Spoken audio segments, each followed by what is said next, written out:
So good morning, everyone, and welcome to this session on exam revision. So today we're gonna basically go through one exam question, and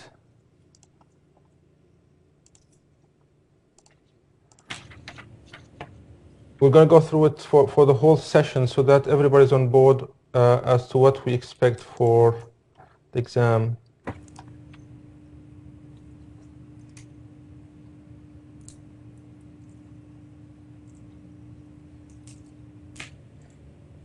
We're just trying to figure out how we can mute people as they enter into this Zoom session.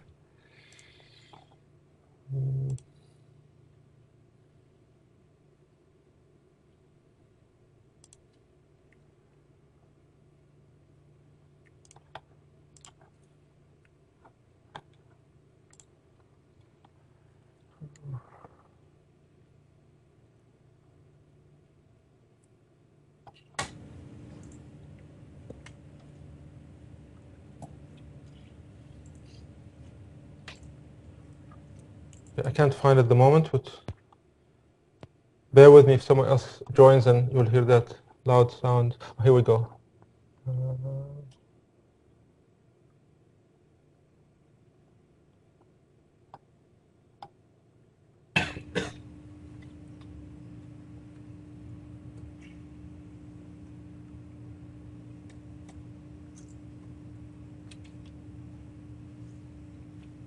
Okay, let's leave it for now. Come back to it later. All right, so I requested you to look at one of the exam questions from 2014. And this is just a copy of the same thing, so if you have it, it doesn't make any difference. But that's what we will be going through for today. So, as we said, we have, we'll start with, just in case, between now and the exam. By now, everybody should know when the exam is going to be. You should know the exact date for exam and the exact location. Between now and then, I'm very happy to meet with any of you if you require any help, even on the second online test. That's fine. So you said we were only allowed to do the forum for that, yeah? Yes, you have to do the forum, but if you want to ask questions as well and come and ask, that's fine. I'm not going to answer the questions, but you know, if there's something that you need to, for example, email me about, that's fine. Go ahead and email me. But really, the expectation is that you will be active on the forum, definitely. I meant like the second online quiz, though. You said we're only allowed to ask questions on the forum. Yeah? Okay, so on the online quiz, don't come to me, please, okay? Just go to the forum, thanks. But if you have something you want to do as far as the exam is concerned, you can come to me on either this email or this address. These are the usual office hours in Toomba and Springfield. And if there's really an urgent matter, I'm happy as well for you to just phone me. Yeah, I can take your phone call and we'll talk about your question right there. All right. Now, just looking ahead, if you need help again with things that have to do with when is my exam going to be, where the exam is going to be, all of these things, you should rather talk to either your student representative officer or email these folks here, especially USQ support. They should be able to point in the right direction. Now, we said for you to pass this course, you will have 50 marks. You require 50 marks in total. You can get these 50 marks either from the coursework, so the aggregate from the coursework plus the exam. In other words, you don't have to pass the exam. Okay? So if you are focusing on part A, for example, which is 15 marks, that's fine. Part B, of course, is one question worth 35 marks, as we said. This is the first page of your exam. It says, as you can see here, it's open book. Many people kept saying, what's open book? So as it says here, any printed or written material can be brought into the exam. Any printed or written material. But you can't bring laptops or electronic devices and so on. Yep.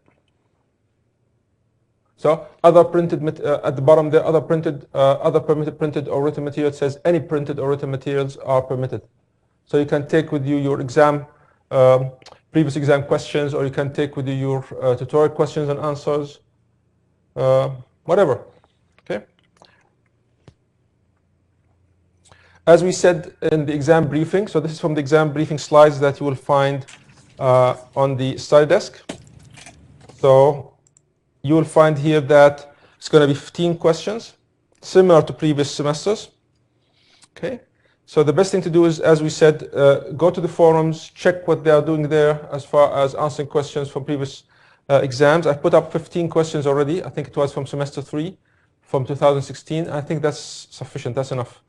Yeah. But of course, I encourage you to go through all the previous exam questions. You have 4 previous exams.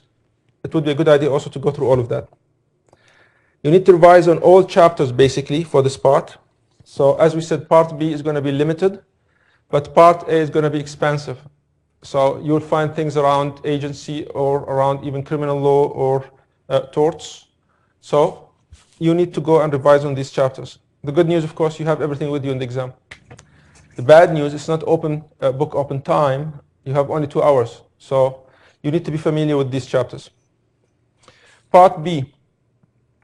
Part B, we said, is going to be one problem-solving question worth 35 marks. Some said, oh, this is going to be harder than 2 questions. I don't think so, because now I've limited you to just 1 question so that you will have to read only 1 set of facts. And then you can spend probably an hour and a half on this question. You don't have to jump from one place to another, right?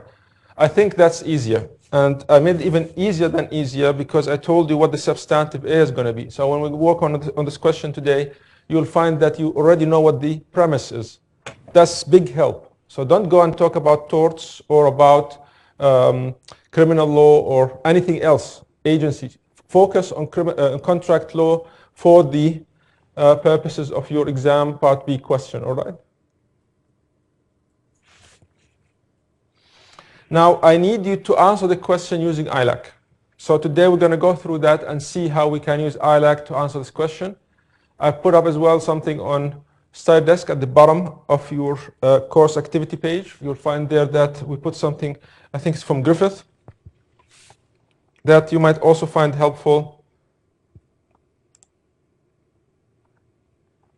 Let's just go there quickly. So at the bottom of this page, basically, you'll find here ILAC tips. So you have the exam briefing notes. So that's the exam briefing we're going through now. But you also have these tips. And I think it's a good idea to have a look at these.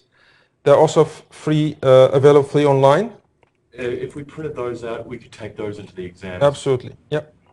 I'm just saying, because that could be a big help to people, even if they you don't have to elaborate. I said anything that's written is admissible.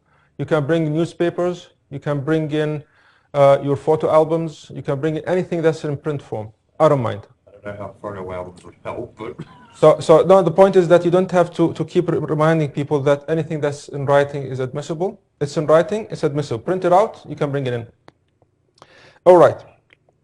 Now, this is what I need. You have to write it using ILAC. You have to write the answer using ILAC. Okay, so it says you must answer the question using ILAC, but you may use the Wentworth-Miller method for planning purposes.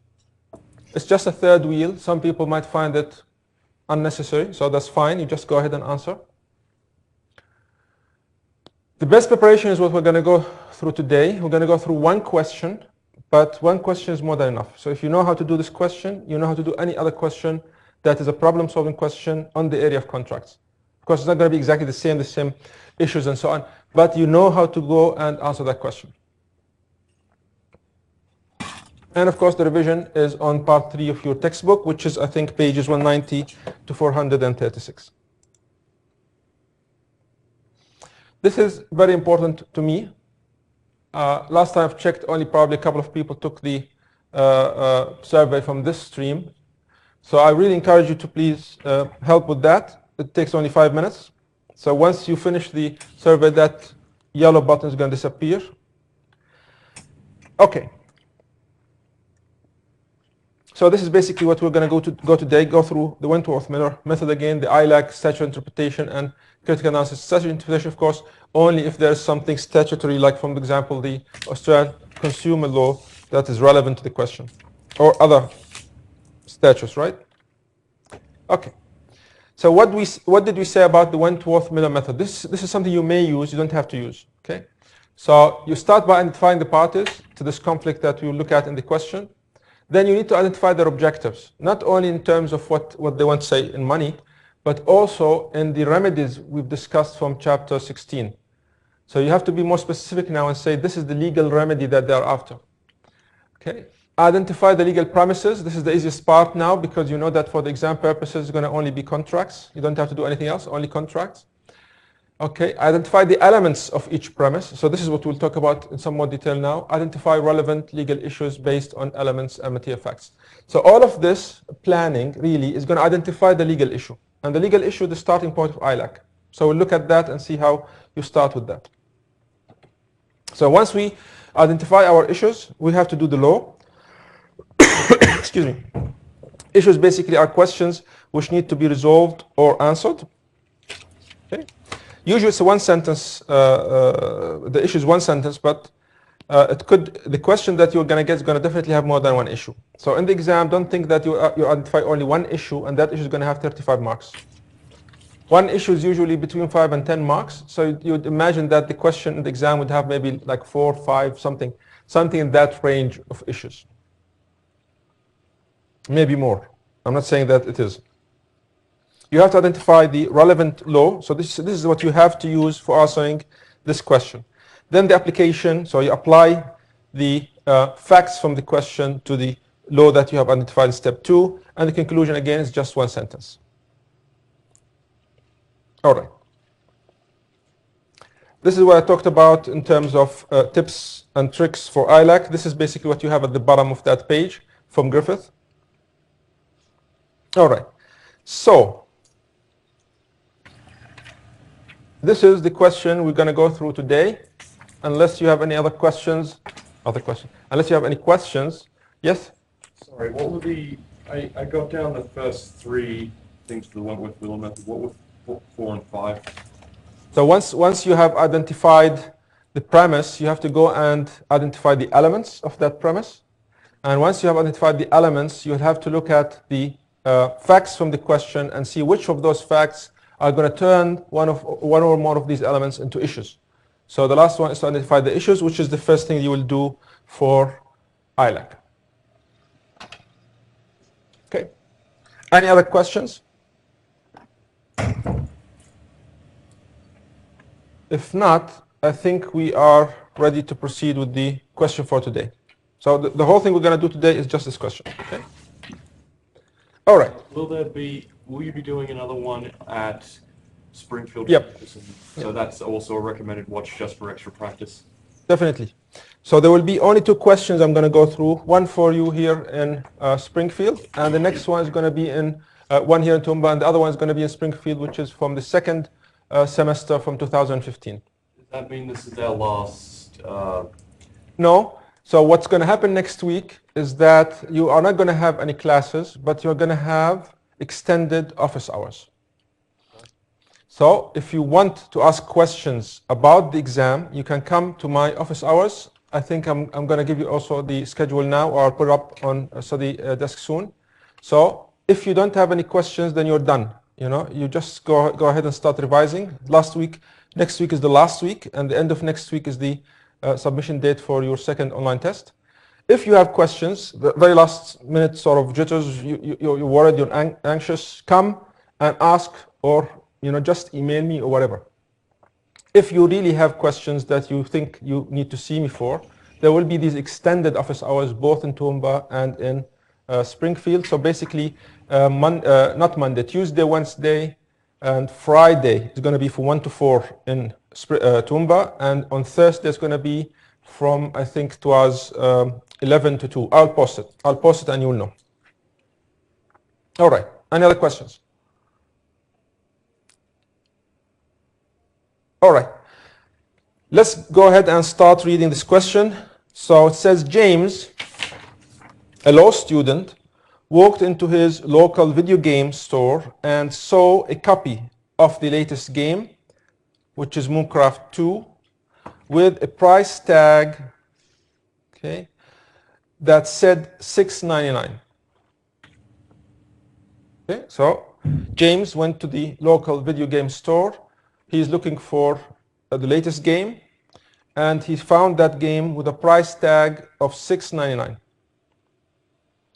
Now he knows, knowing that the game retails for $69.99, he knows that this price is really, really cheap. He quickly picked up the latest remaining copy from the shelf and hurried over to the cashier. So there was only one copy left, and he grabbed it and went to the cashier. So the game was scanned, as they would do, okay, but the price came up as $69.99. Unimpressed, James took the checkout attendant to the shelf where the price clearly showed $6.99. He pointed out that the shop had made an offer. Okay, James, is pointing out to the shop assistant that the shop had made an offer to sell him the game for $6.99. Okay, and that he was officially accepting that offer, thus creating a contract. Confused, the attendant stated that this was merely a typographical error, okay, and that the game in fact costs $69.99.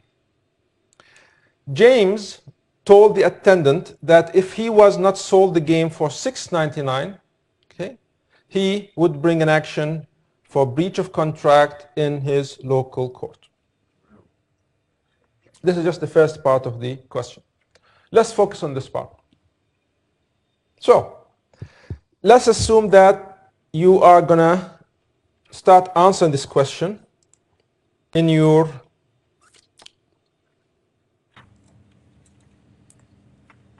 Could this come under the thing that a reasonable person probably wouldn't sell such a new, probably highly in demand game for such a cheap price?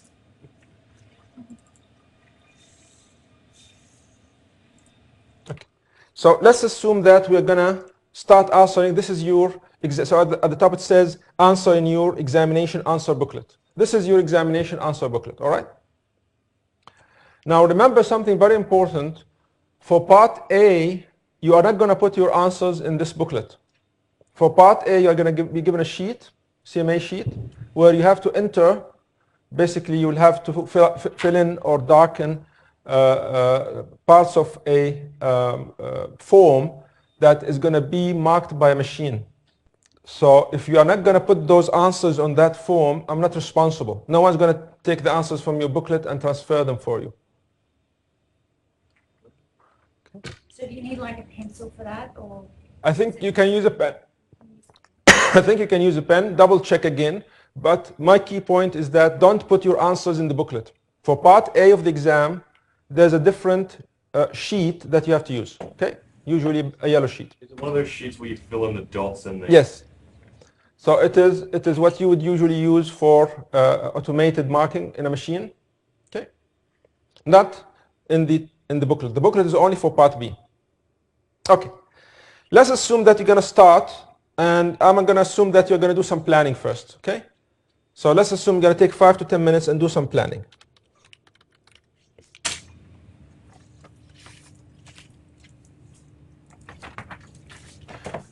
Now, leave this once you're done with it, because the marker might actually look at it and see that you have done certain thinking, and maybe you run out of time. Maybe he will know or she will know what you have been trying to achieve here.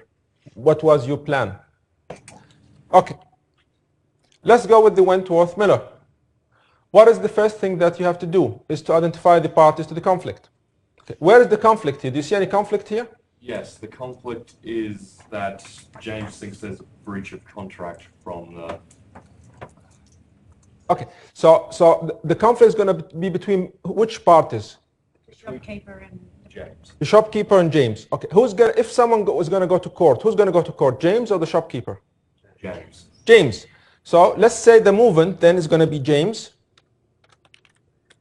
So you start with James, and to make sure that when you write your answer in detail, you don't keep writing James, you can just simply put something like a J so that you let the marker know that from now on, I'm not going to write James, I'm going to just simply write J. Versus the shopkeeper or the shop, and that would be your S. Sometimes you have to do, of course, a different abbreviation depending, sometimes they will give you exam questions, intentionally with the same initial letters just to see what you're going to do and so on. It's all right. This is how it's going to go here. James versus the shop. Would James be the plaintiff and the shop the defendant? Correct. All right. This is the parties. What are their objectives now? What does James want? He wants to buy the game for the selling price that was. He wants the game for $6.99. He wants the game for $6.99. So you would say something like, wants the game for $6.99. That's what he wants? Okay.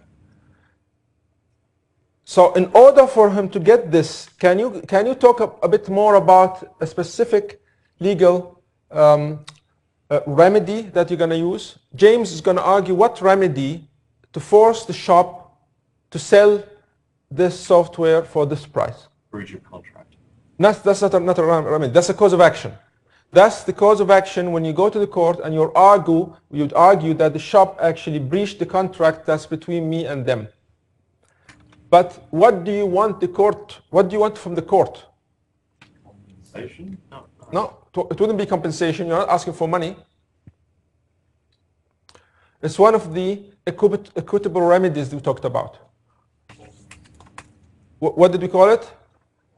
Specific. Yep. Specific performance.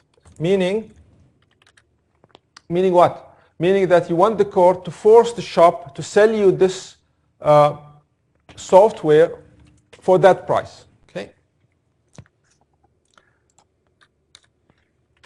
Okay? All right. So what is the position of the shop? The shop wants to sell Game for the original price of $69.99. Wants to sell for $69.99. They're not saying you can't have it. You can have it, even though it's the last copy, but you have to pay $69.99. Okay. So far, so good. What is the premise? We know that the premise is going to be contracts. Okay, that's not going to change in the exam. It's going to be contracts. Okay, now we have to find the elements. What are the elements of contracts from our discussions previously? Does anyone remember how we proceed with that?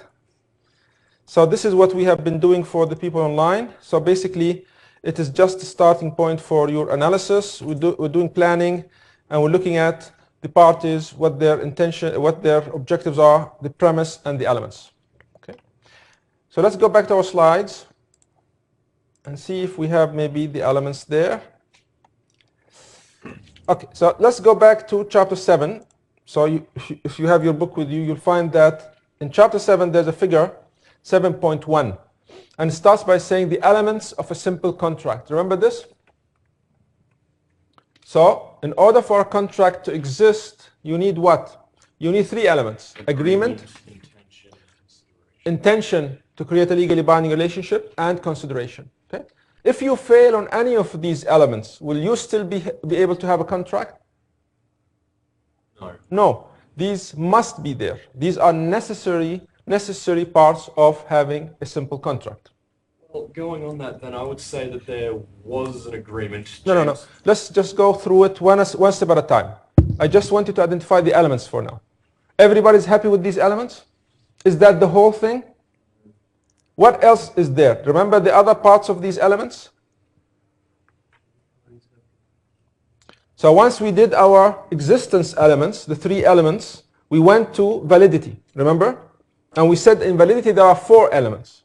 The first being that you have to have capacity. Remember the minors, the corporations, bankruptcy. You have to have consent, genuine consent. We talked about things like mistake. Okay. You have to have whether the contract has a legal purpose or legality, and the procedure requirements, the form, because we said that some contracts will have to be in writing for them to be valid or to be enforceable, okay? All right. Is this clear for everyone? Do you all remember this? We have done this before, yes? Okay. So now we can go and put these down in our answer. So the first thing we're going to talk about, you can split them into two, it doesn't matter. The first thing you have to have is what? Agreement. After agreement, you have to have intention. After intention, consideration. This is all your planning. Then you will continue. You can leave space if you want to show that. You could show them that these are separate because that's existence, this is validity. You can have things like capacity, consent, and illegality or legality, and form. So far, so good? These are the elements. You know this because you studied this in this course. And I've given you actually a handout, the notes that show you what you can write under each one of these. So far, so good? Okay. So now we come to the important and most difficult part, because you have now to go through this list of 7 elements, which is going to be the same list of 7 elements for your exam, because the question is contracts. But now you have to read the question and see which one of these elements becomes an issue. What did we say about issues? We said that there are tension between 2 arguments. Okay, so someone is arguing something, the other person is arguing something else. Okay, and you have to resolve it legally. Which one has the more accurate or more stronger argument, if you like? Okay. Okay, so let's start with agreement. What did we say about agreement generally? Can someone say something about what we said about agreement? This is from chapter 8. And in chapter 8, starting point on page 207. So it says the first step is the agreement between the parties. Now, if you go back and read it, you'll see that we talked about 2 approaches. One of them was what we call the holistic or a global approach, where you have to look not only at the traditional offer and acceptance analysis, but you have to look at the whole factual matrix. And that would apply to things that are listed for you again on page 207, things like transportation of passengers, contracts for transportation of passengers, or competitions, or competitors in a regatta, or exchange of contracts to sell land. Okay. Do you see in our contract something similar to those contracts that require a holistic approach?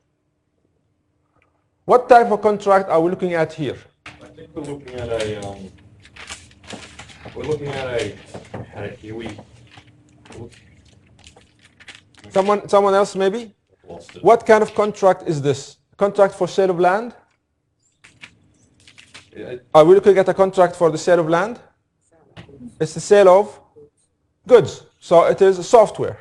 So does it come under this list that requires us to take a different approach from the traditional approach? No. Yes? Everybody's in agreement? I was saying, wouldn't this be an agreement under a business or commercial nature? No, no, no. We're only talking about the agreement part, okay? So if we go to the conventional approach, what is the conventional approach? You need what?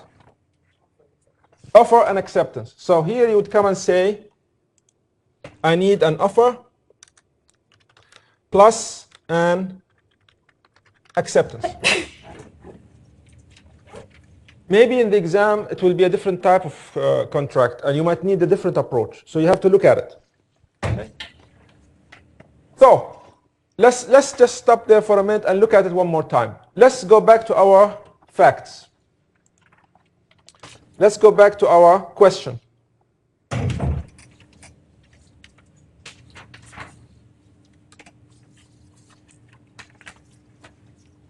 So, if you look at the facts one more time, and I ask the question, is there an issue in relation to agreement?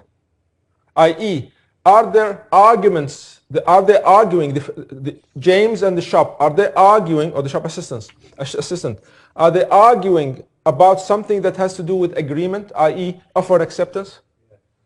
Yes. Okay. someone says, yes, Shirlene, for example, where do you see the facts that talk about offer and acceptance or that make offer and acceptance an issue? Can you point to some of these facts? Well, James is saying he's willing to pay $6.99 and the retailer is saying no, the price is $69.99. So they disagree on As to price. And price is what? It's a term of the contract. Okay. More. Is there something even more specific that tells you, I want you to look at offer and acceptance? From the facts. He sees the $6.99 displayed on the thing, and he probably perceived that as an offer, and he was accepting it straight away. Can you read something for me that shows that we are talking about a tension between offer and acceptance? So you always go back and read, right? The key point now, once you have identified the elements, is to go back and read the question, and read it again, and read it again, and read it one more time, until you can see which one of these elements could be an issue here. Yes, Shirlene? Well, maybe it's going a bit further, but I thought about it and thought, well, he's picked up the last copy, and when he gets to the cashier, she says, no, the price is $69. So if that price had been displayed for some time, the shopkeeper should have changed that price. Okay, so that's an argument, an excellent argument that will become relevant, not now, later. What is it in front of you that's telling you, please talk about offer and acceptance? Which facts? Well, James pointed out that the shop had made an offer to sell. Yeah, that's the one. Thank you. It says, what does it say that in the middle? It says he pointed out that the shop had made an offer. What is that? So I'm telling you, look, he's creating his own legal theory here. He's telling the shop, okay, that's the part that is relevant to bring in this particular thing in relation to offer and acceptance. He's telling him, you made an offer. And he's saying, I accepted that offer, so now we have agreement. So he's continuing actually and saying, we have agreement, we have intention, and I've given you the consideration, basically the price I paid for this game, that gives us a contract. A simple contract exists. So far so good? So once you have identified the elements, you always go back to the question, look at the parts or sentences or facts that would be relevant to one of these elements. And you start from the top. Okay? Some of these elements will not give you issues. Okay? So this is the idea. You have to actually choose which ones give you an issue and which ones do not. But however, I will give you a simple trick, okay, which is not good practice, but it might come handy. So let's say that you're stuck. You really can't figure out which ones are elements, which ones are issues. What is the easiest thing to do? Of course, you have only an hour and a half, but you can assume that all of these 7 elements are issues. No one's going to mark you down if you do so. So once you have done this part, you have done your planning, let's go ahead and open a new page. And we will assume our first issue, issue 1, is going to be what? It's going to be like a question. Can someone formulate this for me? Just by looking at the elements, sort of like vanilla flavor, generic, the easiest thing. You would say what? Whether there is an agreement. Does this make sense? Is this easy? And then you will leave space underneath that. So don't worry that you are using too much paper. Okay? It's okay. So leave a lot of space so that you can come back and write more if you need to. And also make it easier for the marker. After the issue, you would say what? The law. Leave space, the law, leave space, application, and then more space and the conclusion. Is that easy? And leave it. Go and open a new blank page. We said we're going to assume all of these elements are issues. So you go for issue 2. What is the second issue? Whether there is What's the second element? Intention. Whether there is intention. Again, leave space law, leave space application, space conclusion. Is this easy enough? Just open a new page, write these things. Open. So you'll have 7 pages. This is not the right thing to do it. I'm telling you, if you're stuck and you're just sitting there, you can't figure out which are the issues, just do this, please. So far, so good? Let's go back then and start again from the top. Let's say that we will start. We know that there's an issue in relation to agreement, right? Because we looked at the facts. James is talking about offer and acceptance. The shop is saying no. There's tension. Okay. So this is our first issue.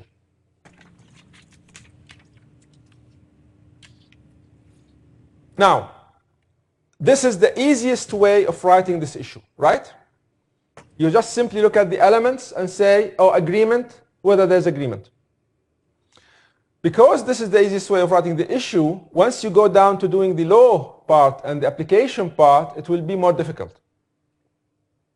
For 2 reasons. The first is that agreement actually has 2 sub-elements. What are the sub-elements of agreement?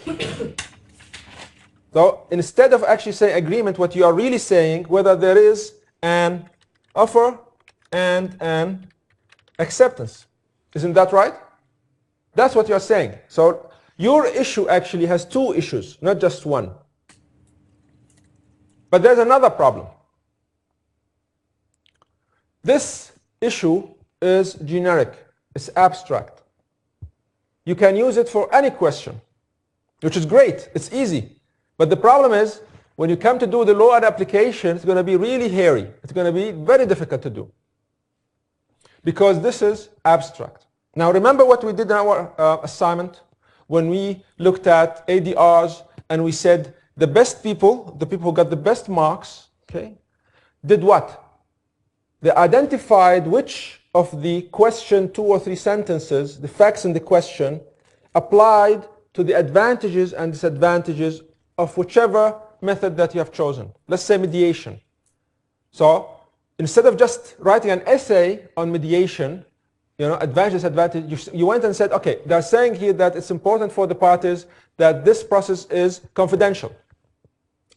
So you took that fact and used it to say, okay, that's what they want, and this is something that mediation would give you. Now this becomes an operative advantage. The same thing applies in this type of questions. Instead of having a generic issue, you need also to stick in a fact. Okay? So usually the best issues, I'll leave this for you there because it's still a valid issue and you can use that, and you can even use simply whether there's an agreement. You will pick up a lot of marks. Just put whether there's an agreement and put the law and the application. The problem is that the law on agreement is very long. You have to talk about acceptance. First you have to define the offer, and then you have to talk about what an offer is and what's not an offer and what's an acceptance. Look at how much you have to write. You lose a lot of time. And then after that, you're going to go and apply all of that. So you eventually have to go back and read the question so that you can use those facts and apply the law to them. So you've lost a lot of time. So I would rather use 5 more minutes, even 10 more minutes, just thinking about a good issue that limits what I have to do in law and application. And I'll show you how. So we're saying a good issue would be something like whether fact 1, let's call it fact 1. We'll see what fact 1 is. Okay? Means that, or could just simply continue, is an offer. We agreed that we're not going to talk about acceptance. Okay? Because we want to limit so that we don't have to write a lot in the law and the application. Where is the tension here? So if I want to draw something,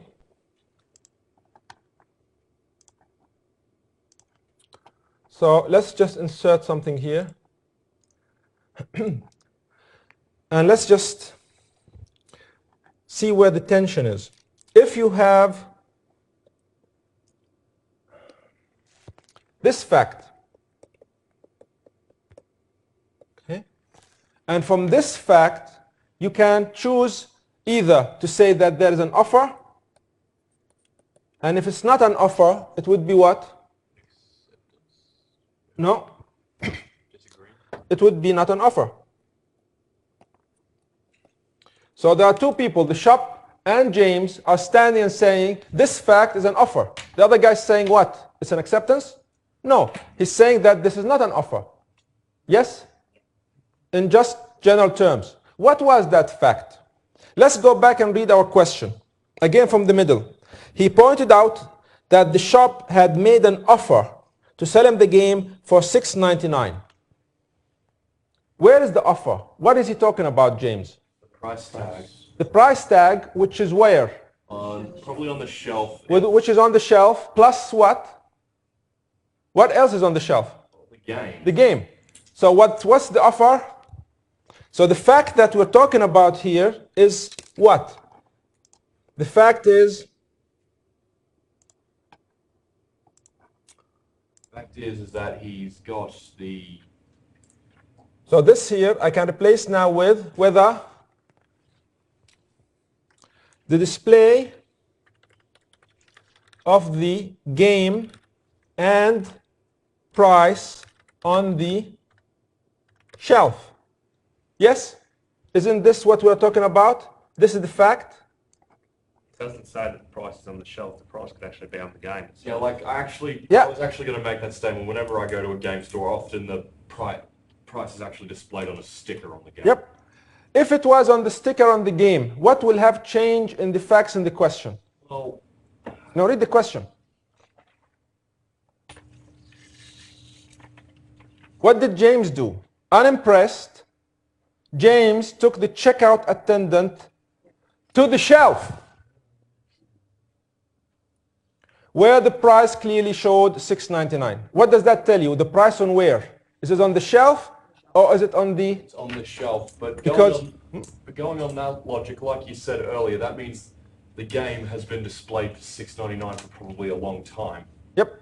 But my point is, that's why you have to read the question again and again and again. If you make a mistake in facts, then your analysis is irrelevant. Okay? All right.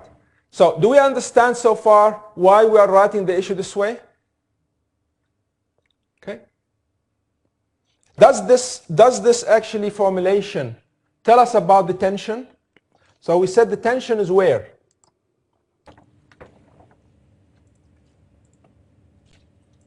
Where is the tension here? Whether or not it's an offer. Are we capturing this tension in our issue? So let's go back and see how we formulated the issue. It says whether, this is the fact, is an offer. What is missing? The tension is between offer and not an offer. So whether is an offer or not an offer. Do you see why this is a better way of formulating the issue? Now it shows you the tension and the fact from which the tension comes out. Yes? This is still problematic. And why is that? A little too bland or generic, I don't know. So let's look at page 212. On page 212, you are given a list.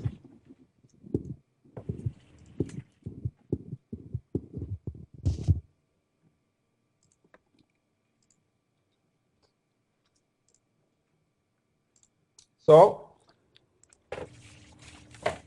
let's bring that up. 212 gives you a list, and it says what? Statements or actions that are not offers.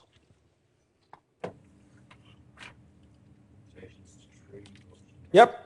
So there is a list, and it's a long list. What am I trying to tell you here? If you write your issue as to whether fact is offer or not an offer, when you go down to do the law, what do you think you're going to do? Just you have to look up these individual things and then Correct. see and then read them in more detail, as you can see. And also write about them. So this is what we're talking about. It's a list that talks about invitations to treat, auctions, tenders, requests for information, statements of intention, and puffs. Now imagine, so what I'm telling you again is this. If you have this formulation, what's going to happen after that? Once you have done your issue, you're going to come and take both of these. You're going to come and take both of these and use them to write the law. So the law is going to be this part plus this part. So you will show us that you understand what an offer is. Here's the definition of an offer. Here's how it works. And then you'll also tell us, here is what is not an offer. You see how hard that is? You have to write about all of those things that are not an offer. So that was going to take you a very long time. So what can you do then? To make this issue even better, what can you do? Couldn't you just find which statement that's not an offer that it specifically relates to? Exactly. So let's look at which one of these, the list that we have, is in fact relevant to this question. And instead of not an offer, what can I write? So how do you find that out? This takes you back to the case law, the examples we looked at that will hopefully, give you an indication of which one of these is in fact relevant to this question. Can you remember any cases or the facts of any cases similar to this display where someone went into somewhere and they looked at something on a shelf and then they picked it up and then took it to the cashier? You remember a case that talked about something similar to this?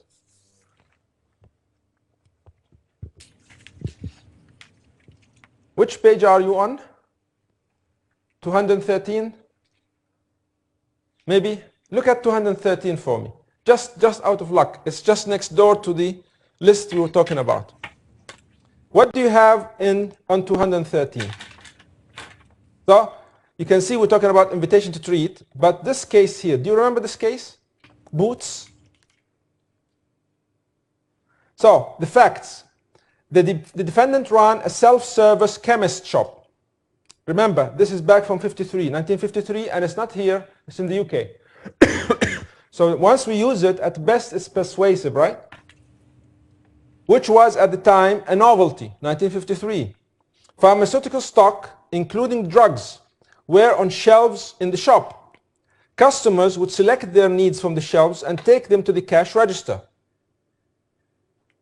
A registered pharmacist was at the cash register. The Pharmaceutical Society of Great Britain objected to the arrangement because there's an act that says this is unlawful.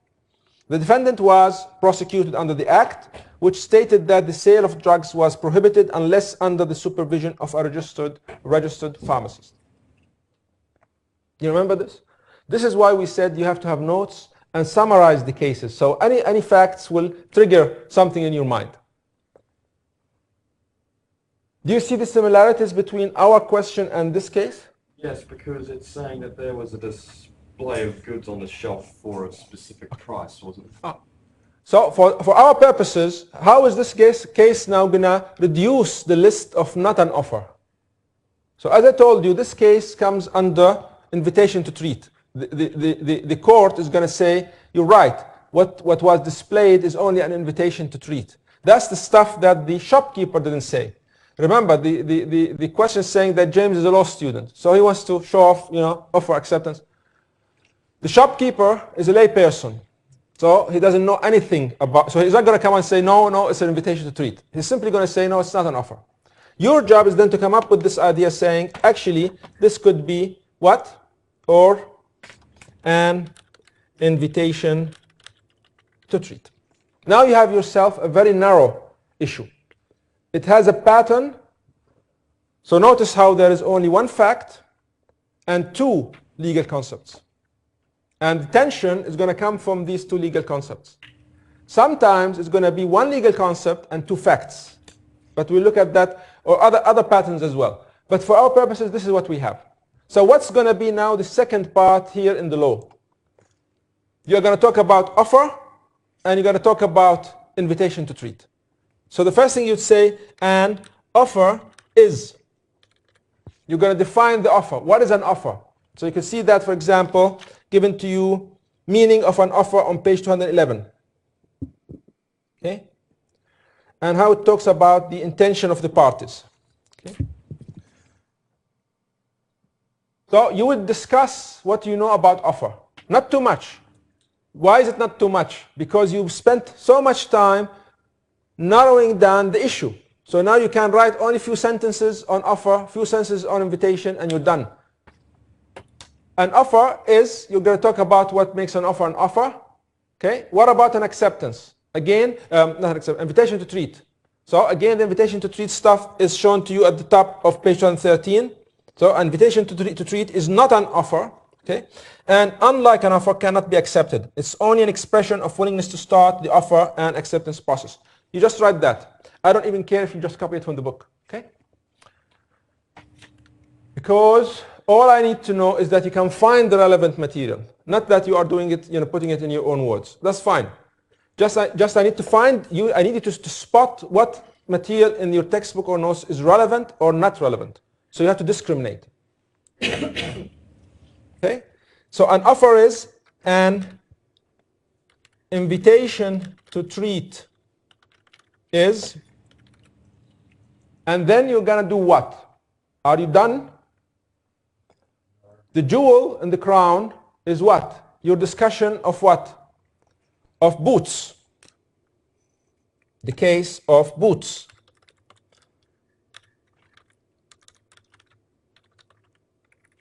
Okay? So you would say, and usually you would just underline it, and that's it.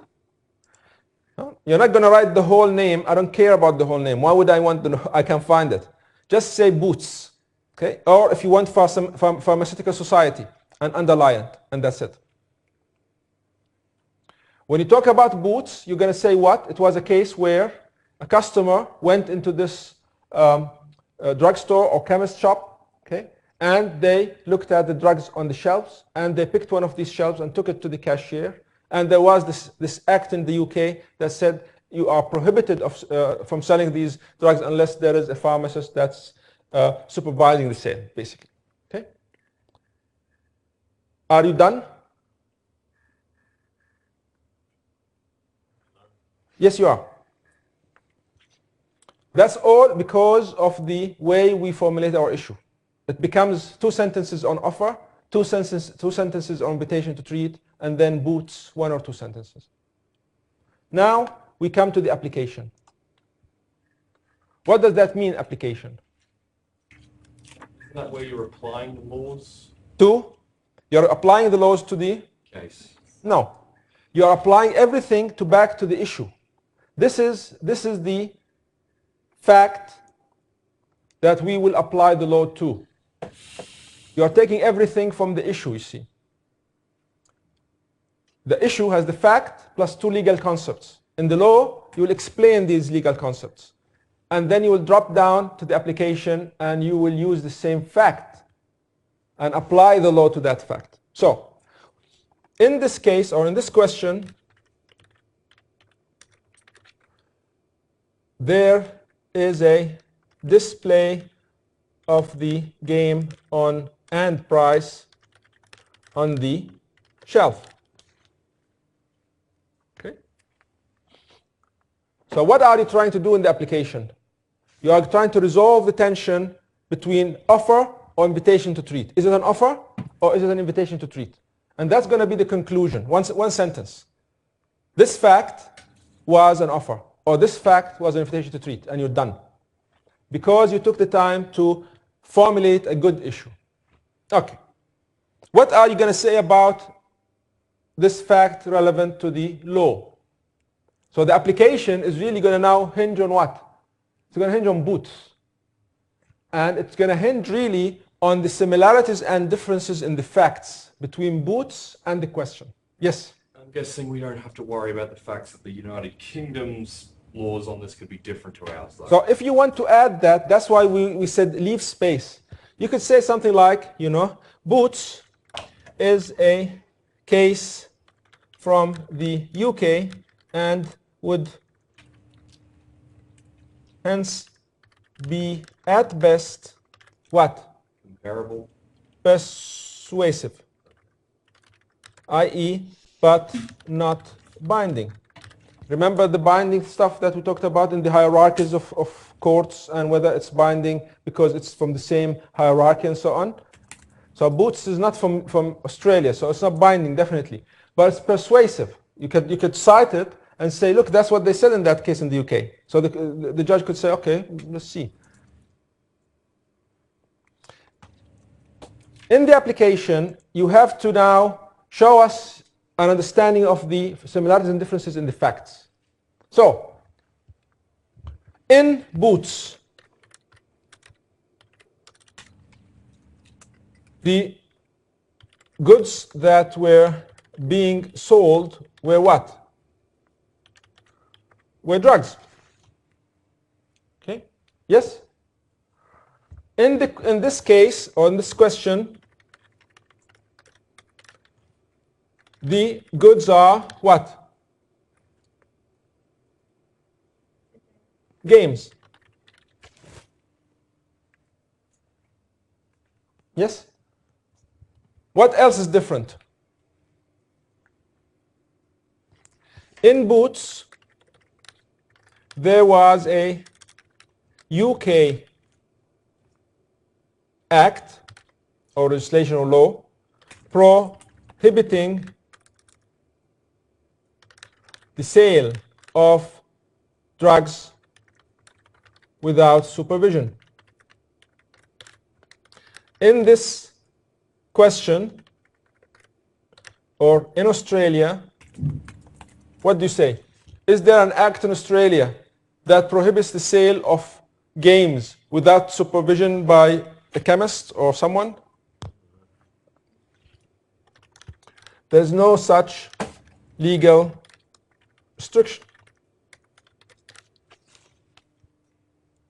Okay. What else is different between the two cases?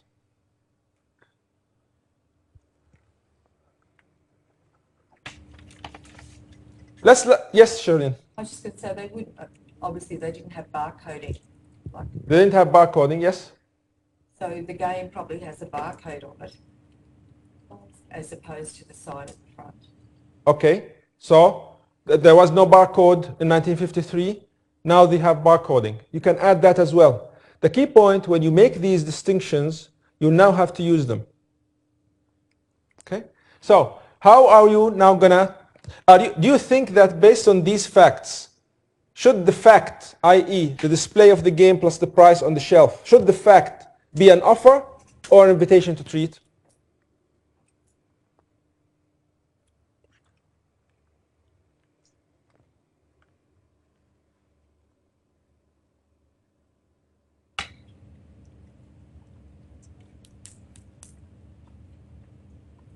So the key point here, the most important point, there's no right answer. The right answer will come from your arguments. The arguments will have to be coherent. So you're using one of these comparisons and then saying because of that, so for example, this case comes from 1953. We are now in 2017. So back then this was a novelty. Now people are accustomed to picking up something from the shelf and saying, as you said with the barcode, this is mine. In fact, we now have even what we call what? Self-checkout, not just self-service. So people expect to simply pick up the item, scan the item, and take the item. Yes? Back then, did people not usually have items on shelves because it would have been a lot easier to steal them or something? Yeah, you could explain why back then it was a novelty and how it's changed over time. The key point, you can write whatever you want. One or two similarities or differences is enough, because you're going to use them to say, based on that, I think that the question is similar to Boots. And if it's similar, what would be your conclusion? What would be the conclusion? Is this fact an offer or an invitation to treat? If you want to follow Boots. An invitation to treat. That's what they said in Boots. If you distinguish Boots and say it's an old case, now in 2017 people think differently, different expectations, and so on and so forth, then you would say in the conclusion, I distinguish Boots on the facts, and hence this fact that we have in the issue, i.e. the game plus the price on the shelf, is an offer. So far so good? I don't care which conclusion you come to. There's no right or wrong conclusion. What's important is that you have a logical sequence in your reasoning. You understand what you are doing. You're not just all over the place. Okay? All right. Any questions? So whatever you come to, you simply say fact, i.e. the fact in the issue, is therefore an offer, or whatever it is. Okay?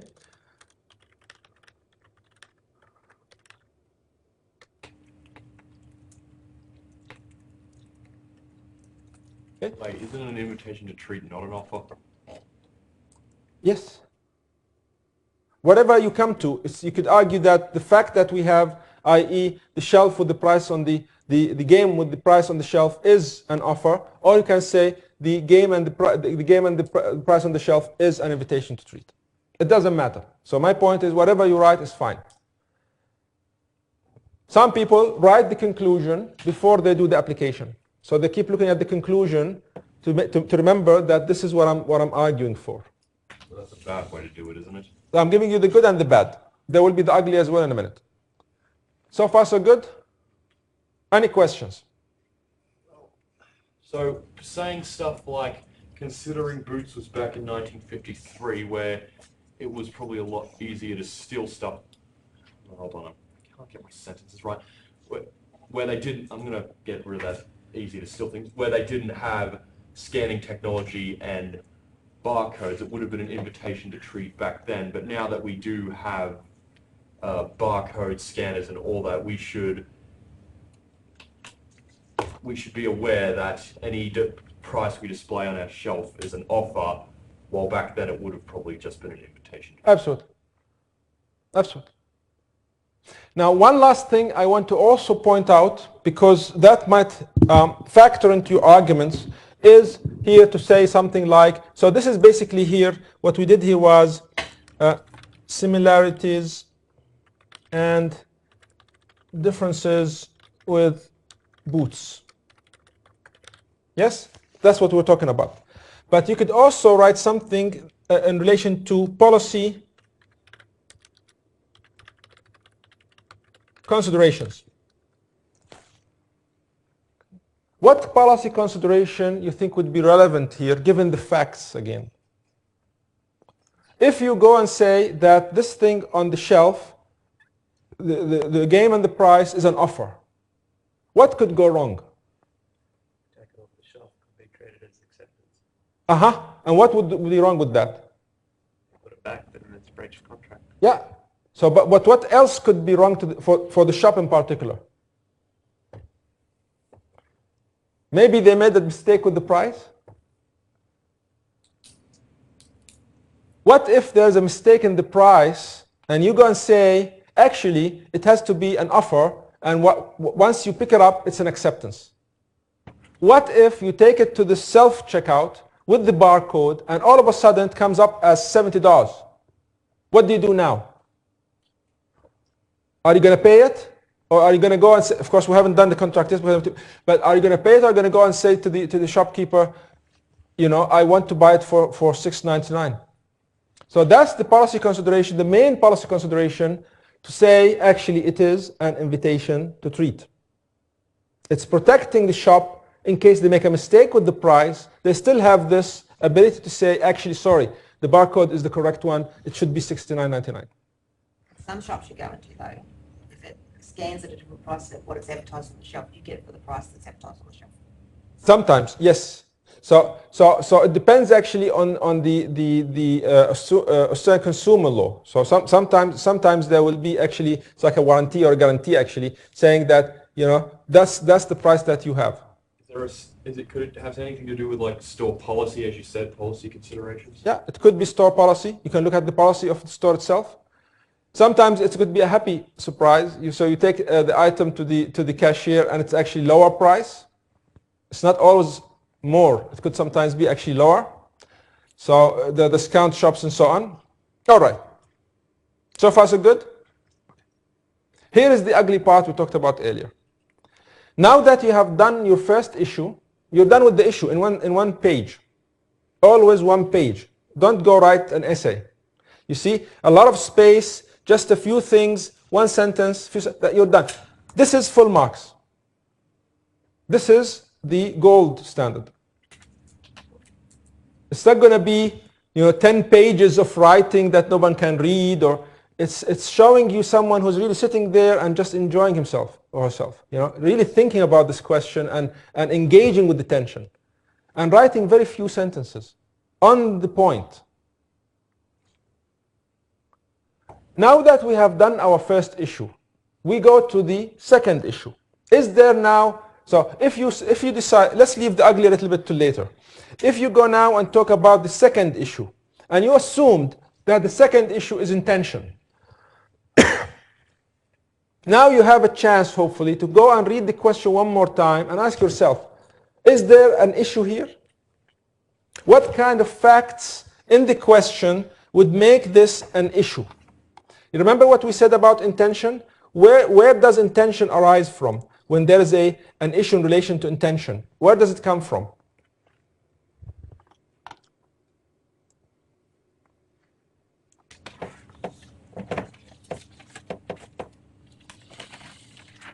If I wanted to formulate an issue in relation to intention, how is it going to look like?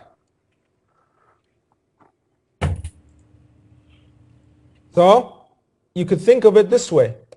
You would have a fact, and either whether there's intention or no intention.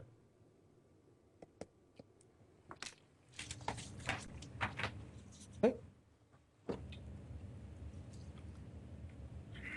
You can improve on this by remembering that if we are talking about a business or commercial context, we said there's a presumption that what? That the parties intend to be legally bound. Remember that? So you could talk about the presumption or the rebuttal. Remember that? You can rebut the presumption by saying that there are certain facts here that tell us otherwise. If it is a family situation, family context, or social context, then you'd say that the presumption says there is no intention. But you could still rebut this presumption by showing that the parties did something specific, for example, to go to a lawyer, okay, to show that they really intend to be legally bound. Now, do you see something similar to this in this question?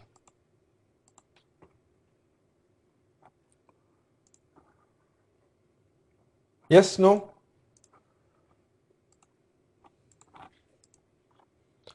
Anything in the question so far that we've read, one paragraph, anything so far that tells you there's anything around intention? What kind of context do you have here?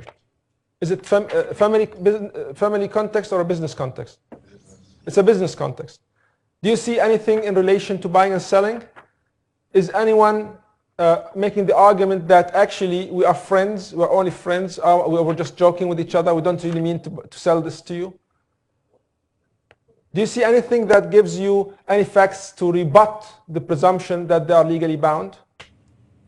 Okay. So, is there an issue? No. So what do? You go and cross out all of this? No. Leave it. Leave it blank. Just leave it, because you might change your mind later on. Okay, leave it. Let's go to the next one. We didn't put the next one would be whether there is consideration. Is there a problem in relation to consideration? Consideration is the price you pay for the promise of the other person. The shop is promising to give you the game if you promise to give them the price. Is there any issues around consideration you see here? He wants to pay $6.99, they want $69.99. That's the price, it's a term. But the consideration itself, is he saying, I don't want to pay, for example, or I've paid already?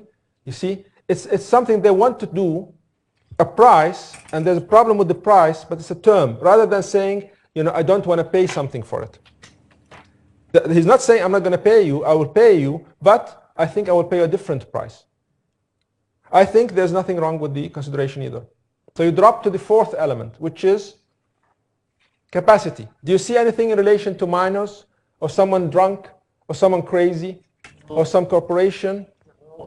Well, James could potentially be 17, but considering he's a law student, I would say he's in uni, so he's probably over 18. So you don't have to put into the question facts that are not there, because you're not going to get marks for that. Okay? There's nothing wrong with the capacity. What about consent? There is, well, Consent, part of consent was mistake. Remember mistake? We talked about different types of mistake. Was there a mistake in the question so far? Yes, the mistake is what? it was displayed for the wrong price. Wrong price. And if that's the mistake, what type of mistake is this? Is it a common, mutual, unilateral mistake? Unilateral? Unilateral. Because who made the mistake? Store. The store, and only the store. In fact, if you look at the facts one more time, did James have a feeling that they made a mistake? So some say yes, some say no. Let's look at the question one more time. What's the fact that would give you a hint to whether he actually knew that there was a mistake or not? When he said, when it says knowing that the game. Thank you. So it says exactly that he knowing that the game retails. Okay? So he knows that this is unreal. It can't be possible that you're going to give it to me for $6.99 when I know that it actually says for $69.99. He knows there's a mistake. So that's why it's a unilateral mistake. The shop made a mistake, they don't know about it, and James knows that there's a mistake. Okay. Who can come up with even a better argument here as to unilateral mistake?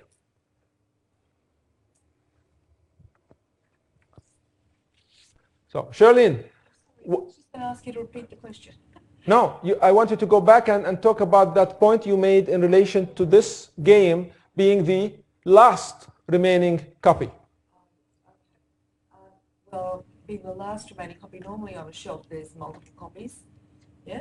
And so being the last copy, obviously, if other people have taken it up and that signage has been there, that retailer has had to address this problem over and over and hasn't changed the price. Yeah, so it could be Thank you. late. That's it. So Sherlyn says that because this is the last copy, it's reasonable to expect that there were more copies on the shelf before then. And it's reasonable to expect that the same thing that happened to James happened to people before him. And it's reasonable to expect that those people also pointed out to this shop that there's a problem with the display of price. So is it still a unilateral mistake? The key point about a unilateral mistake is that you what? Make it once. You don't know. The key point is that you don't know that there's a mistake. You don't know there's a wrong price. What if you knew? What if the shop actually knew that there was a problem with this price tag? Did they know? No. No. Someone says no. Why not? Well, if it's, well, as she said, if this has happened, maybe. No, but I'm saying, I want to make the argument, actually the shop didn't know that there was a problem with this price tag. How would you know? Maybe the other, well, you don't, I suppose. No, from the facts. Is there something from the facts that could give you an indication? Well, he took the shop attendant to show her, and she seemed unaware and explained it from like. So the fact that the shop keeper went with James to the shelf just to see, what he's talking about would give you an impression of what? That she or he doesn't know. Is that reasonable? Could it be that this person just came into this shop on their shift? They just started their shift? Could be. So that's what I wanted to bring out in your write-up. Let's assume there is unilateral mistake. So what? If the shop made a unilateral mistake, is that relevant to your analysis in the first issue? No. Yes and no. When would it become relevant? Whether there was an agreement or not. No, it will become relevant if on your analysis of the first three elements you come to the conclusion that a contract exists. So, if you went and said in your first issue that this display of the game and the price is in fact an offer, and by picking this item, James have actually made a valid acceptance, then now we have an offer and a valid acceptance, we have an agreement, then we have intention and consideration. So now we have a simple contract. Then the question becomes, if you have a simple contract, how then this unilateral mistake is going to change anything, change any of the outcomes? If there's a unilateral mistake usually, what happens? So if you want to know more about that, we'll go to chapter 12.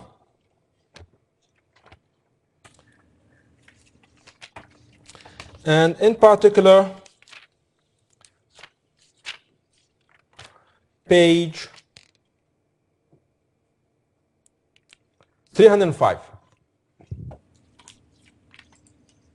So you see, the answers are all in your textbook. You just need to know the textbook to be able to find them in those 2 hours.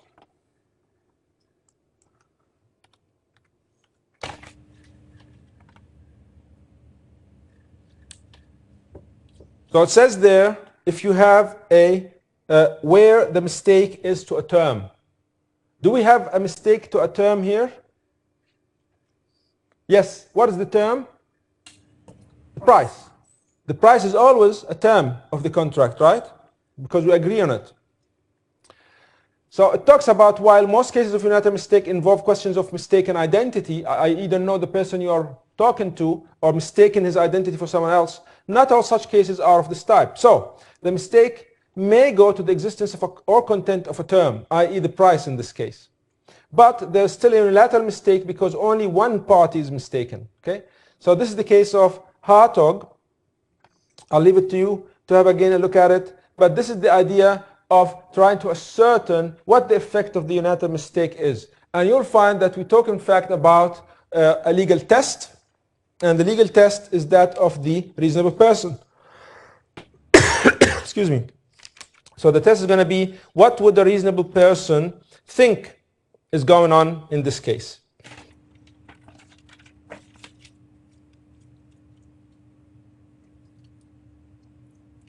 What would a reasonable person think in this case, you think? What would come out of that?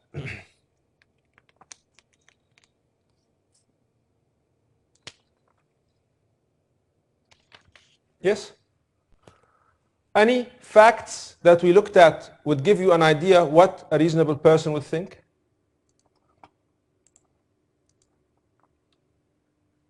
Would a reasonable person who knows about games, right? Someone who's like James, really believe that that was the correct price, $6.99? I think so.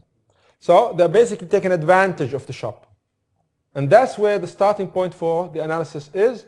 I will also point you out to a question on page 238 in your tutorial questions, which was this beauty salon on page 238, question 11.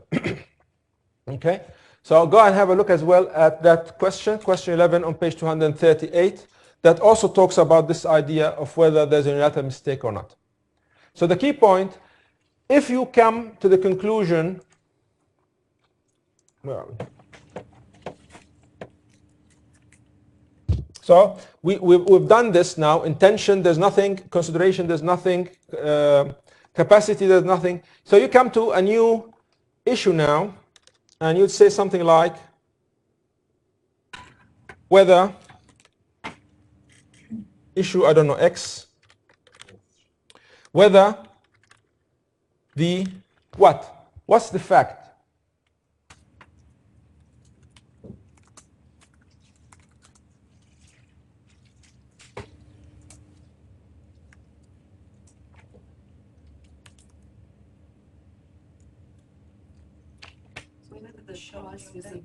Whether the, no, go to the fact that will open of everything. The mistake that we're talking about is a mistake in relation to what? The unilateral mistake is about what? What was the mistake? The mistake was the price. The price. Whether the wrong price of $6.99, what? What would happen if you have a unilateral mistake? What would be the effect?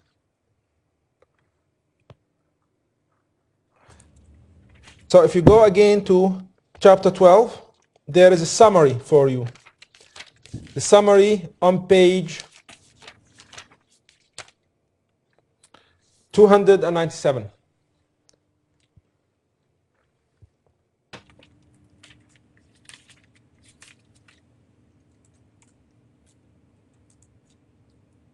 Only one party is mistaken about a material fact regarding the subject Yeah. matter. So the fact whether the wrong price of this 699 would make K, the contract, what?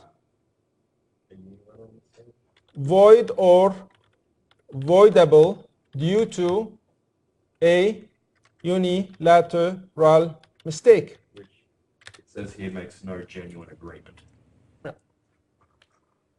Do you see a pattern?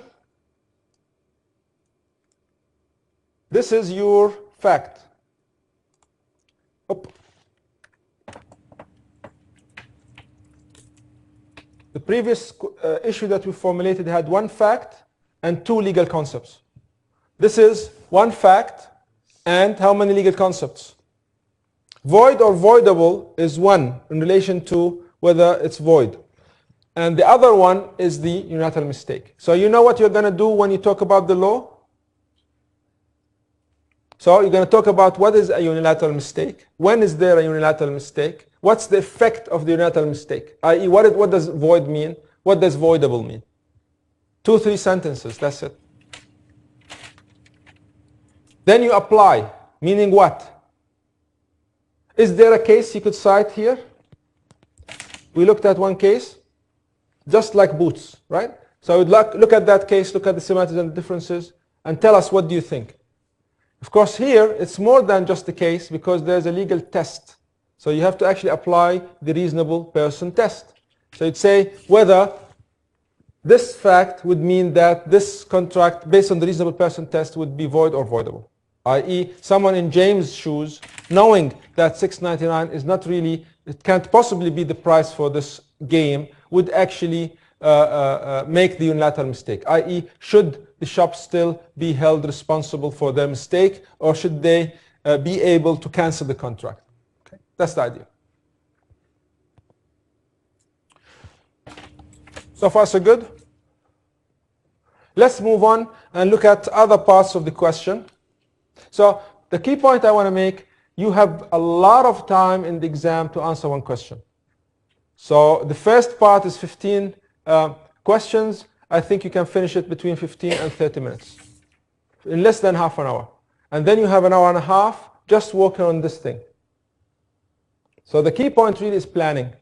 Don't start just writing in a panic and think, oh, if I write 10 pages or 20, 30, 50 pages, I'm going to get the best marks. No, the best marks will come from scripts that are almost blank. Really, almost blank. I saw many of these, not here. But I saw many of these, and it's blank. It's really blank. You're writing, and then it's a lot of blank space, and just a few more sentences, and sometimes even arrows. Yeah? That's it. If you think that by just copying from the book or just, putting volume into it, that's not going to get you marks. And we know that you have the book. We know you're copying from the book, and you're not going to get marks for that. All right, let's go back to the question.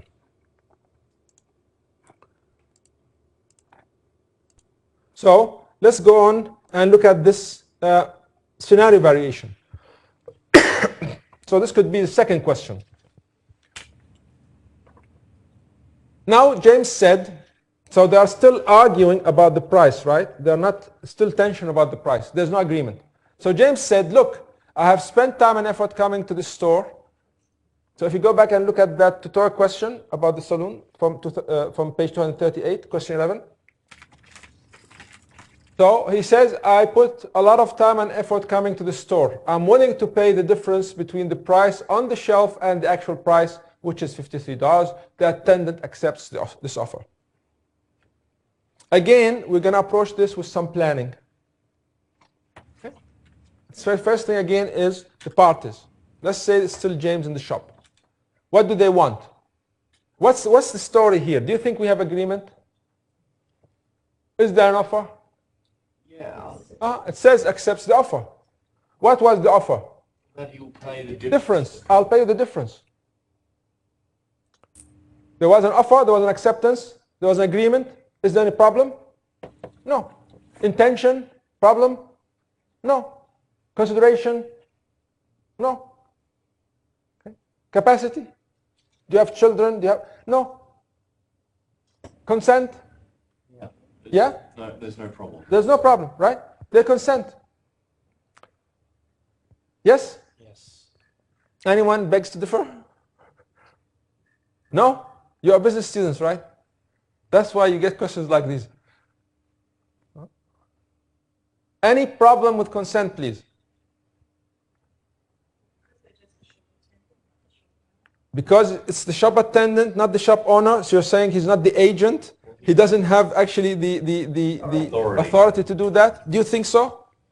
Is it reasonable for the shop assistant to make that decision? Because we're saying you're gonna get the game at the original price. I'm not gonna give you a discount. It's just what's on the barcode. You're gonna pay me the $69.99. Yes? Do you have the authority to say that as a shop assistant? No. That he's not giving you any discount or anything. He's just simply saying, I will pay the difference, you know? Any problem with consent?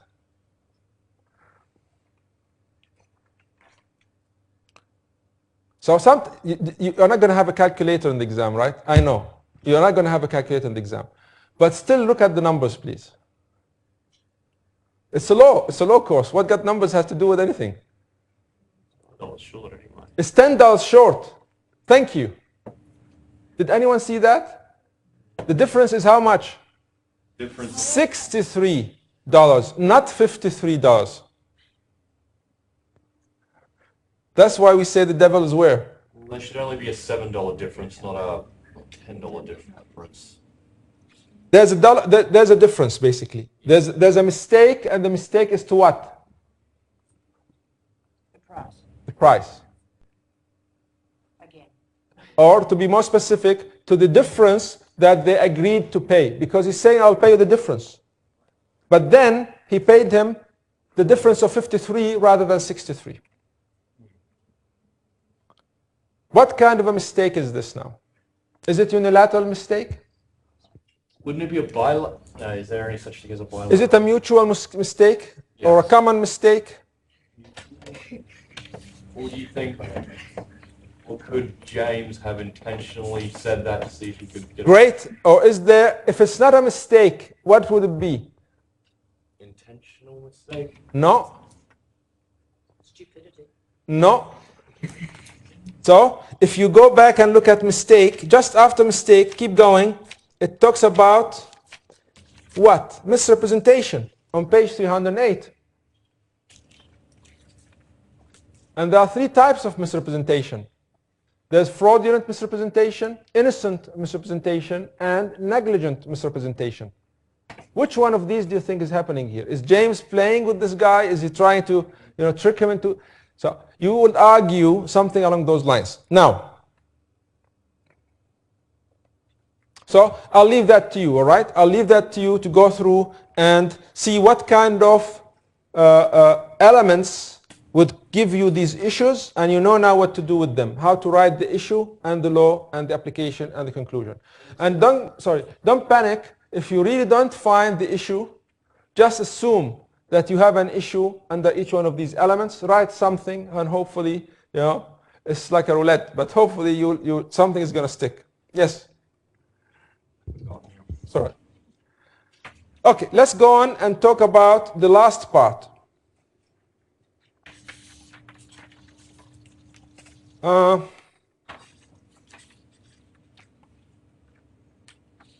think I'm going to leave this scenario extension to you. So this is when it becomes on the website. Okay. So remember something called the postal rule, where you have acceptance by posting something in the mail, as opposed to waiting for it to arrive to the offeror. But remember how that changes when it is on a website, when it's electronic commerce. All right, let's look at the last thing then. which is later that week, Mrs. Christie, who's blind, is given a document by James, her nephew. James, the same guy. James tells her that it's an authority to collect certified mail from the post office. In fact, it's a document transferring ownership of her jewelry to James.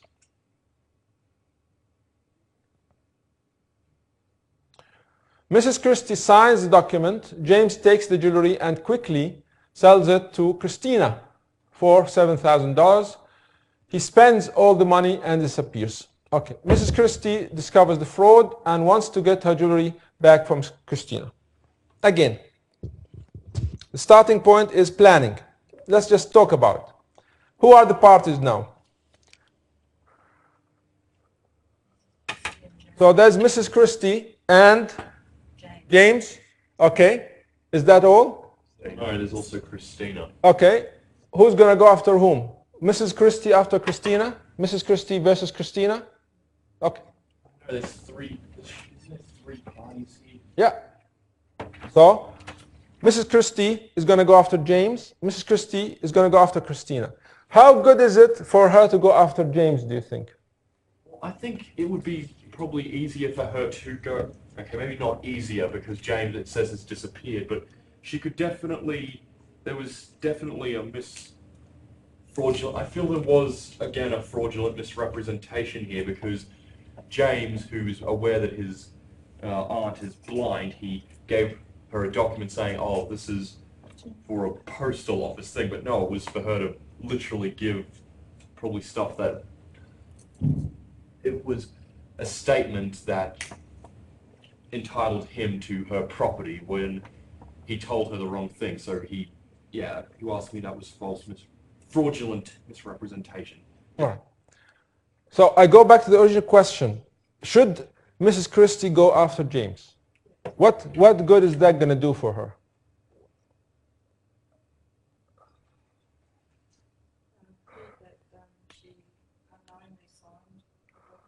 Okay. Okay. What does she want? That's why we start with the objectives. What does she want? So I want her jewelry back. Who has the jewelry? So why would you go after James? Yes, because he's the one who took it from her.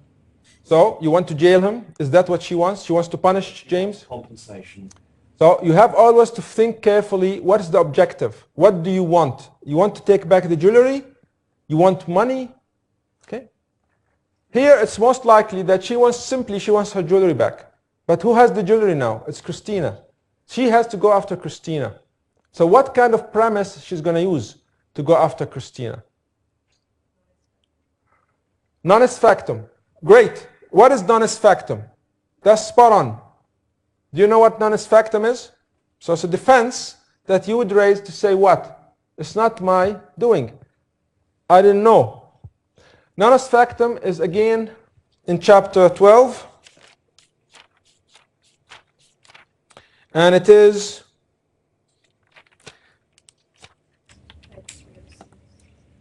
306. Thank you. On page 306. Okay? And it has two elements. I will come back to this representation point soon.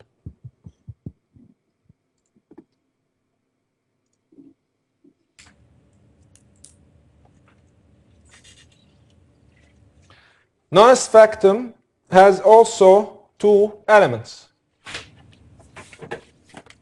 Right? So it says first you have to prove that you must. So these are the elements. The document is radically different from that which the signer expected. And failure to read and understand was not due to carelessness or negligence. Again, it wasn't. She's blind. So how do you now approach this question? You put the elements. So there are two elements. And now you have to decide which one of these elements would raise an issue, i.e. where there's tension. Do you see any tension on the first element? What was the nature of the document she was signing? She transferred, it was a document to transfer ownership. That's what the document is. But she thought what?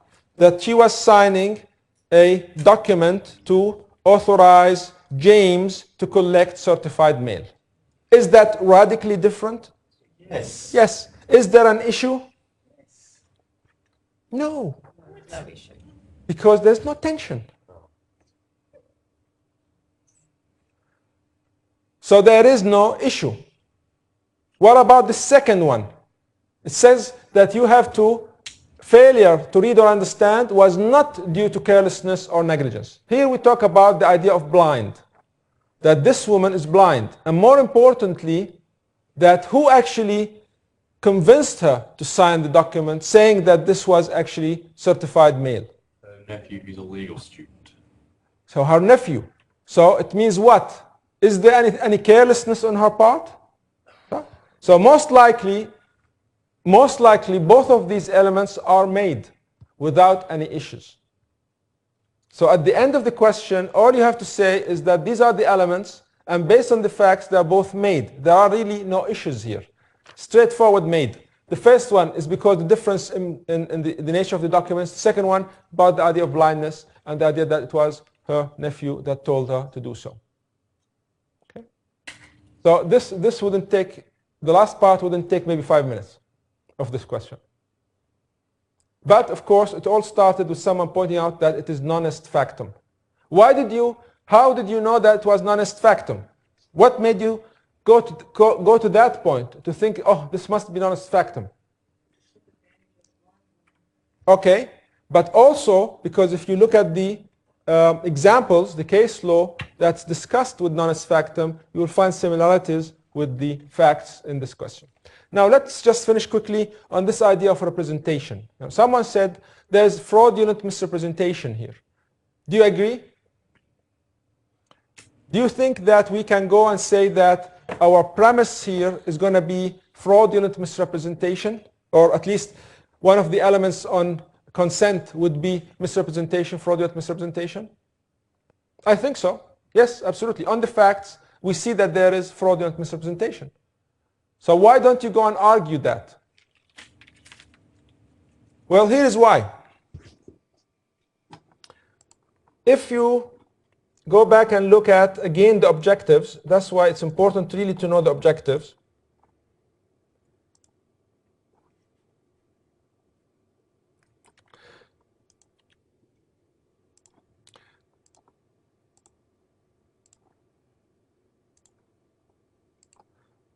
So we have a fact. Let's say the representation that we got from James, fact. Oh. Fact. Okay.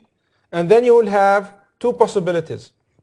You could go with non est factum, or you could go with fraudulent misrepresentation.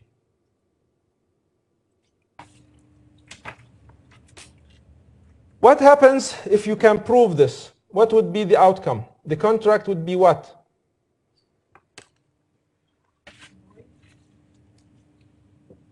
If you read, you'll find that this will make the contract void. What would happen if it's fraudulent misrepresentation? That would make the contract voidable, because it's from equity. Does that make any difference, whether it's void or voidable? Void means that it's completely... No, void means that it never existed. Okay? Voidable means that it existed and it continued to exist until the injured party, in this case the auntie, is going to go and say, I want to cancel this contract. And once she elects to cancel the contract, from that point forward, that contract becomes void. But until that point, and previous to that, all of that was a valid contract. Yes? Now, here is what we have in this case. You have Christy, the auntie, let's call her A, okay, and you have James, and you have Christina. Now, James got the jewelry from the auntie. It wasn't really a contract, but they got the jewelry from the auntie. And then they entered into a contract with Christina. Let's just for simplicity say that there's a contract here, K1, K2. Okay. If you go and argue in court fraudulent misrepresentation, what does that mean? It means that K1 was valid. And when James sold the jewelry to Christina, he had good title to those goods because the contract is still valid. Why is it still valid? Because it's only voidable. So until the auntie says, I discovered now that I don't want this contract, I want to cancel this contract, until then, James has good title. If this is the case, then James transferred the jewelry to Christina and got the money, 7,000 from Christina, under good title. Meaning what? Christina has good title to the jewelry. So even if I find Christina, I can't go and say to her, give the jewelry back. She would say, why? I didn't do anything wrong. And James, at that point, had good title. He gave me the jewelry. I didn't know it was stolen. I got the jewelry for 7,000, reasonable amount of money to pay for that jewelry. I have a valid contract. I'm going to enforce the contract. I have good title. So if you go and argue fraudulent misrepresentation, it will not get you anything. Unless, what? The auntie elected to cancel the contract before James sold the jewelry to Christina. So she acted very quickly. We don't know that from the facts. If it's non est factum, what's the difference? The auntie doesn't have to do anything. From the very beginning, there is no contract. So when James took the jewelry, it was like stealing. He doesn't have good title to the jewelry. So when he gave it to Christina, he didn't have good title to the jewelry. So Christina cannot have good title to the jewelry. So if you can prove non est factum, you can definitely get the jewelry back. That's the difference between void and voidable. Okay? All right. Now, I've given you the gold standard here. I don't expect any of you to do this in the exam, honestly. Okay? But I still expect many of you are going to get very good grades because you simply go with the simple and basic structure of looking at the elements and assuming the elements are issues and writing what you know about them. So many of you, if not all of you, are going to pass the exam, maybe not get the NHD, but definitely with the marks from before, I think you will be in an HD and an A at the end, not on the exam, but overall. Yes? You said fraudulent misrepresentation would not have worked unless A comes to the contract before J sold, but you said non est factum would have worked because why? Because it makes it void. So the contract never came to existence. There was never a contract. Okay? All right, that's it, folks. Next week, no classes, but I will put a schedule for your office hours. You can call me, email me, whatever you want. Thank you. And please remember to do this survey for me. Thanks.